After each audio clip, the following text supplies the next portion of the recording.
ભાવનગર શહેરના રૂપાણી સર્કલમાં આવેલા બંધ મકાનમાં તસ્કરો કળા કરી ગયા છે। સોના ચાંદીના દાગીના અને દસ્તાવેજ ચીજો અને રોકડ રકમ લઈને ફરાર થતા ઘોઘા રોડ પોલીસ સ્ટેશનમાં ફરિયાદ નોંધાવવામાં આવી છે।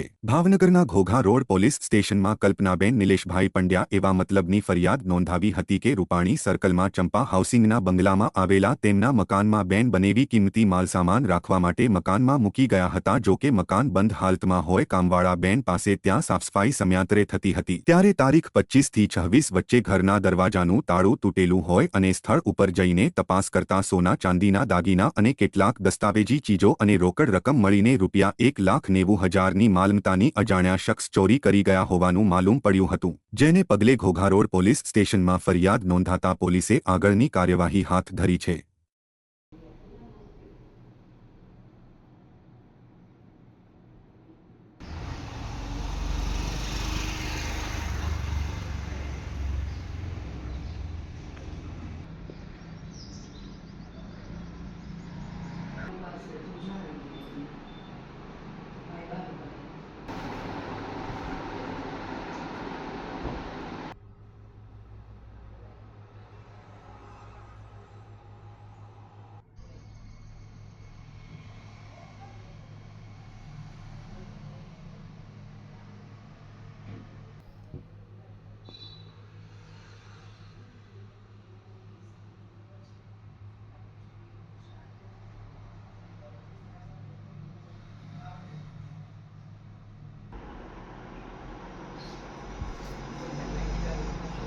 Kaya